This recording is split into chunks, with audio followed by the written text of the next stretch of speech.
Episode 19, Carrie Sechel, author of the book Base Jump, Finding Yourself in an Unfulfilling Professional World. And picking my favorite one, I thought at first, this is going to be so hard, but it really wasn't. I'm Mark Graben. This is My Favorite Mistake. In this podcast, you'll hear business leaders and other really interesting people talking about their favorite mistakes. Because we all make mistakes, but what matters is learning from our mistakes instead of repeating them over and over again. So this is the place for honest reflection and conversation, personal growth, and professional success. Visit our website at myfavoritemistakepodcast.com. Thanks for listening, and now on with the show. We're joined today by Carrie Sechel. She is a coach, a speaker, and a trainer. She has her own business. Previously, she was a partner at Deloitte. She had risen through the ranks there. So Carrie has over 20 years of coaching and consulting experience. She's the author of the best-selling book, Base Jump, Finding Yourself in an Unfulfilling Professional World. And she's co-author of the book called The Worry Her Playbook. So that's with an H-E-R in there, and we'll have a chance to talk about those books and some of Carrie's work. But first, let me welcome you. Thanks for being a guest here, Carrie. Thanks. It's so great to be here.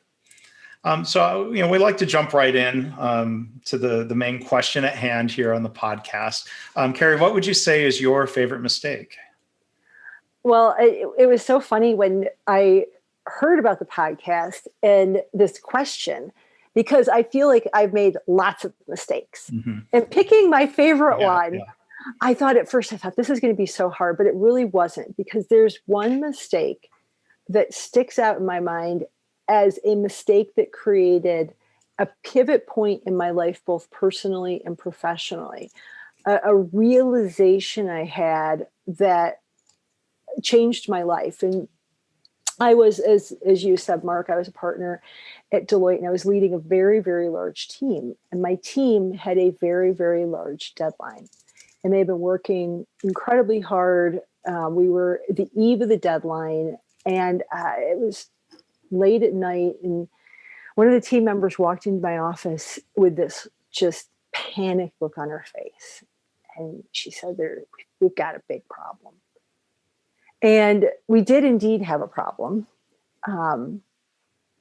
And I knew that as the leader of the team, I was ultimately accountable. Sure, there might have been an individual who made an error, but I led the team, and I created the structure that allowed this mistake to occur. And as I sat there in my office, there were, years and years of programming about how does one handle a situation like this. I'm thinking about the client. I'm thinking about my team that's been working incredibly hard. I am having compassion for the person who made the mistake, because I know they feel terrible. I'm thinking about how am I going to report up to my, partners and partners and partners who I report to. And in the midst of all this, I had this very deep sense of calm that was very odd to me. I'm thinking, how do I feel so calm? And it was because I knew very simply what I needed to do. I needed to act with integrity. I needed to act with compassion. And I needed to fix it. There was no thought of, am I going to lose my job? There was no thought of, are my other partners going to downgrade me? There was no thought of really ego, self-absorbed thoughts that, frankly, in my career, I've had plenty of those. Mm-hmm. And I'd be surprised if others haven't. Yeah. And I didn't have those thoughts. I was so grounded and so in touch with who I was authentically. And it was this amazing awakening of, oh my gosh, that's me. That's the person I am. And when I was out of town, when I went back to my hotel room that night, I prayed.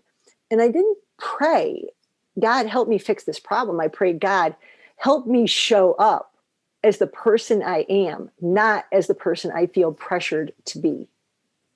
So what do you think at that time was that gap or that difference between what you were and the pressures to be something different? I think that many of us, whether we're in large organizations or we're entrepreneurs, feel so much pressure so many times to look like we're unfallible, that we don't make mistakes, that we are always cool, calm, and collected. We are taught to play politics. We're taught to blame. And that's not at all who I wanted to be. And I prayed, God, help me have the strength to be myself and not fall into those patterns that I could very easily fall into. And I'm sure in the past I have fallen into. Yeah. It really changed my life. So in the short term, when you talk about, changes in the longer term, in the short term, how did that play out then? You were back at work with the client the next day. What happened next? And, it's really amazing how things in moments seem so unbelievably difficult to resolve. And how when you ground yourself and remove yourself from the whirlwind and the drama of the situation, solutions appear. Mm-hmm. So a solution appeared, we solved the problem. Everybody got what they needed. The deadline was met. everything worked out. Mm-hmm. And I received a really, how do I even want to say it? Scathing email from one of my partners. Mm-hmm. And I felt really thrilled that I didn't send any scathing emails to anybody else. Mm-hmm. Reading it, it hurt me a little bit, but at that point I felt so much personal power. Mm-hmm. that I didn't fall into the patterns that I had fallen into in the past. I'm not going to tell you that I've never played politics, or blame somebody or throw them under a bus. For sure. I know I have. Yeah. And I was addicted to this newfound knowing mm-hmm. that I don't have to do that anymore. It was awesome. Yeah. So I'm sure we'll in a minute talk about what then. I know about the career change. I don't know how soon that happened for you afterwards, but just to go back to your story one last time, you said you took I appreciate that you took ownership of this the system, the team, if you will, that there was a management mistake mm-hmm. on your part and maybe with others involved that led to a mistake. You said the person who made the mistake, was it a technical error or something that sort of falls into just simple human error? Was it a bad decision? I'm just sort of curious of what kind of mistake it was. And is it the type of mistake that could have been prevented or circumvented in some way? It was a process error. So a not understanding how certain things needed to be done in a sequence to get things submitted, to get things to allow the process to move quickly. When you're dealing with very, very large organizations, there are processes that have to happen because of just the amount of data, transactions, et cetera, that move through the organizations. And it was a process error in understanding how that process was going to work to make sure that this flowed smoothly. Yeah. And we were able to resolve it, which we were very thankful for. But in the moment when it didn't appear that we had a resolution, it was a very tough situation. Yeah. Yeah. And so humans we should have known, should have, would have, could have, didn't read like one little line of something. And, those things happen. Yeah. So yeah, I think, when process issues come up, like, the realms I've worked in, whether it's manufacturing or software companies in healthcare, I think often the healthiest response when there's one of those issues of, well, somebody should have known, is when leaders step back and ask, why didn't they know? And what can we do not to, because there is, I think, this often this human nature to blame and to deflect from ourselves. But I'm always impressed when leaders step up and say, well, I'm going to take responsibility for this, and we're going to improve that system so that the next time somebody else in that situation isn't put in that position of not knowing or should have known better. Oh, yeah, absolutely. Oh, you better believe there were a whole new set of processes developed around that one. Absolutely. So at what point then, you had this moment where it seemed like, you understood yourself better and what you were and what you wanted to be. Did that directly lead then to becoming an entrepreneur and going out on your own? It was part of a perfect storm. Mm-hmm.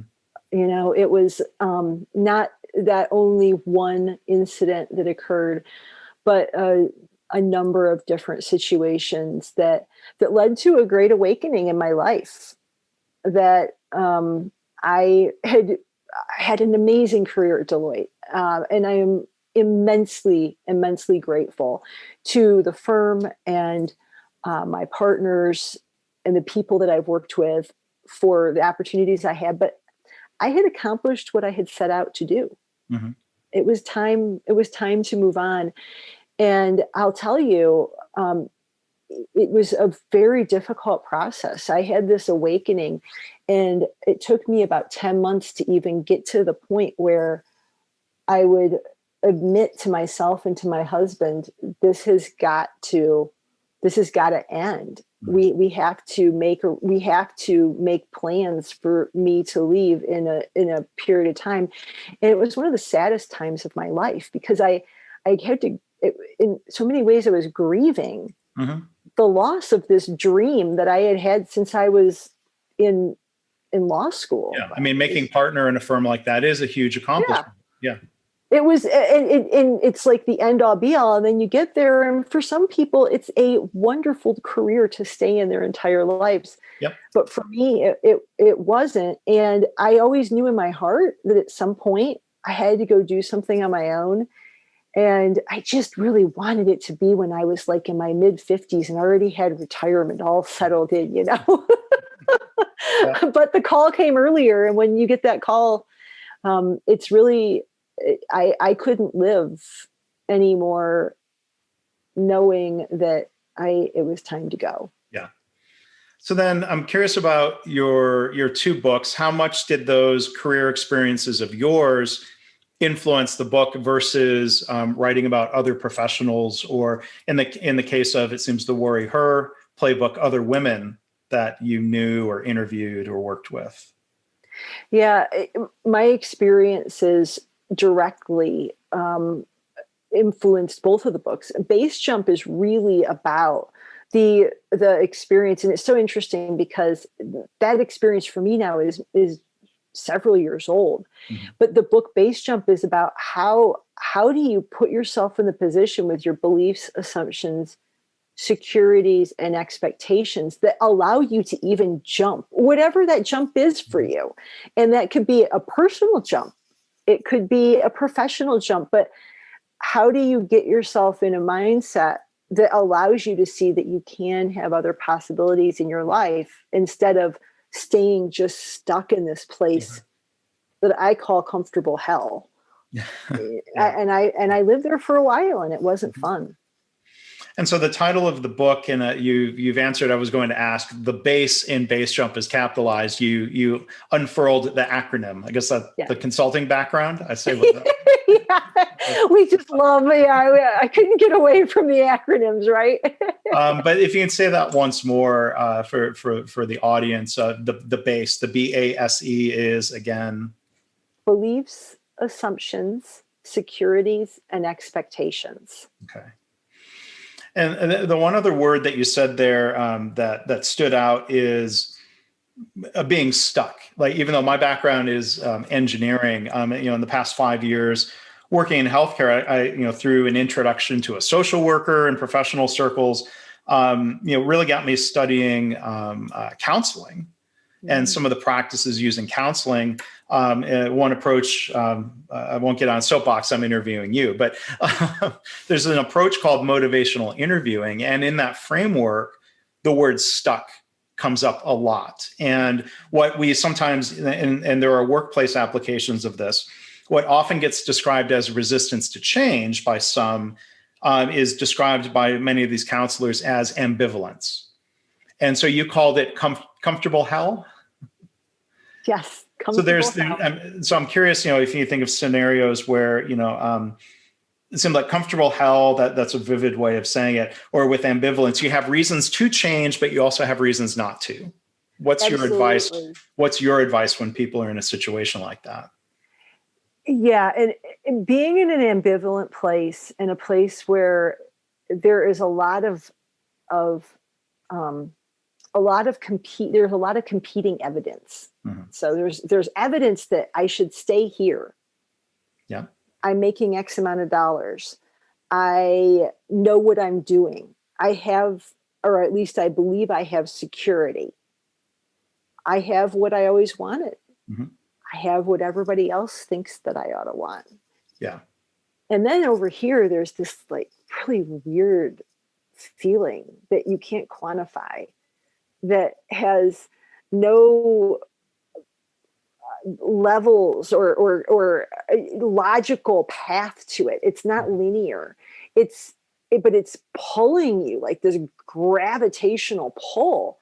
And it is one of the most difficult places for a person to live. And so if anyone who's listening to this is in that place, my best advice for you is to allow yourself the full experience of what you're experiencing. Allow yourself to feel that pull, and also allow yourself to understand, what are these reasons? What are these concrete things that are keeping me here? And to start challenging yourself. Why does it have to be this way? Why do I have to be in whatever it is, this box that I'm in? I call it a glass box, to have these things. One thing I will never tell people, I think a lot of times we tell people like, oh, go live your passion and everything will work out. Mm-hmm. And as a former accountant, I'm a highly spiritual person, but also a practical person. Yeah. There's a practical balance there. Know your numbers. Understand how much money you do have. Mm-hmm. Know how much flexibility you have.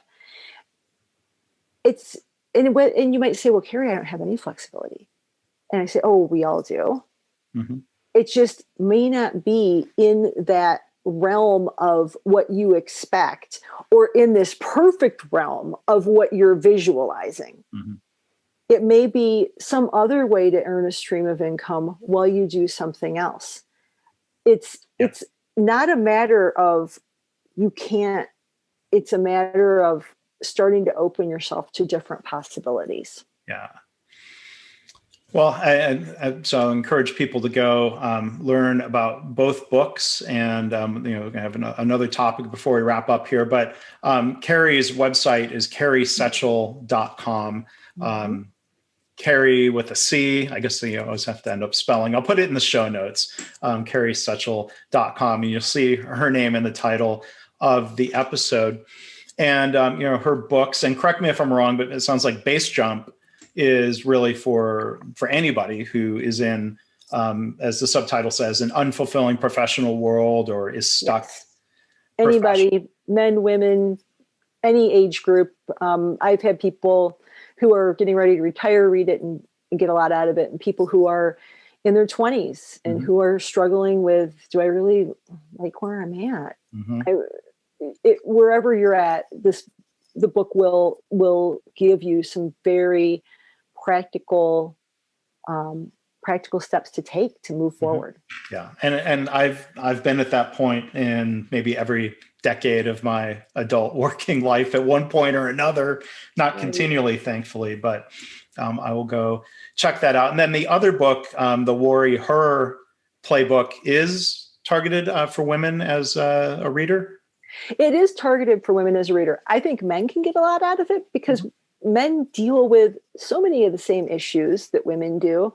And it particularly in terms of just caring for yourself and allowing yourself to enjoy your life and not just work 24/7 and feel that that's what you have to do. So it's targeted towards women. I think guys can get something out of it too, though. Okay, cool. So then the other thing I want to talk about, something that you speak about a lot, and you shared an article with me in advance of doing the interview here, and that article will be available for others. The topic of female breadwinners. What are some of the challenges, or I don't know if the word mistake is fair to use when it comes to a couple where you have primary or sole earner being the woman? Does that create, what do you see happening there, and why do you speak and write about that? Yeah. Thank you, Mark, for bringing that up. So real quick, I was the breadwinner in my family for a number of years, for years before I was a partner at Deloitte, and then for the entire time when I was a partner at Deloitte. And my husband and I have a son, Daniel. He's 12 years old now, but he was a very young, small baby when my husband became a stay-at-home dad. And then we quickly whisked ourselves off to India to do a 2-year assignment there for Deloitte. So my husband was a stay-at-home dad in India on top of being a stay-at-home dad. So we at first felt like it was the most perfect arrangement possible. I had this great career that was just going crazy. I had the sky's the limit as far as opportunity was concerned. And my husband is a photographer, loves art, was happy to stay home with Daniel. And we just felt like all the stars aligned and this should be perfect. And I worked with so many men whose wives stayed at home, and it all just worked wonderfully. And I couldn't imagine how it couldn't just be the perfect thing for us. Yeah. And what I found as I ended my time at Deloitte and then came back home with the family, I had been traveling a ton, was that we were a real mess. We were not in a good place. We had a lot of issues to deal with, each of us individually, but also as a family.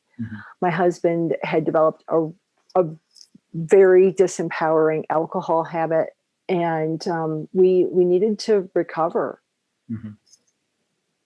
Through that journey, we have become so close and developed the most beautiful relationship I could have ever imagined. I don't even think I could have imagined having a marriage and a relationship with another person as deep as ours.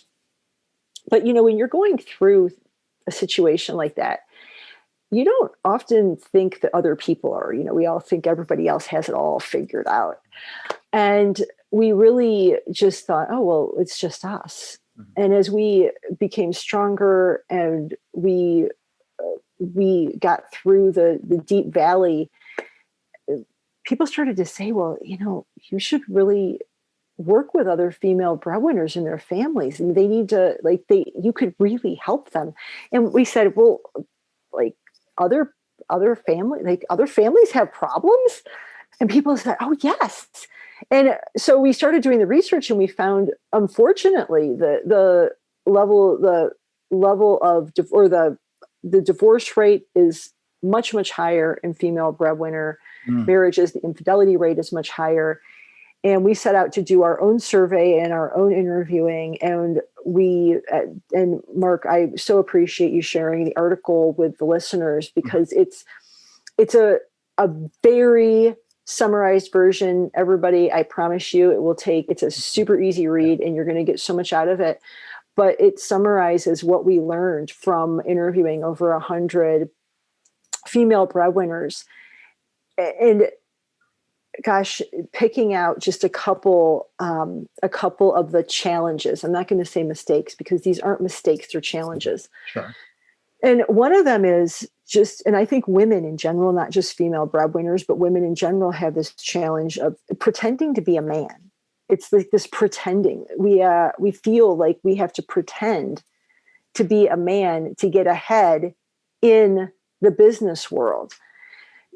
And when we're in this relationship with a man at home who is a stay-at-home dad, a lot of times we think, well, he needs to pretend to be a woman. Mm-hmm.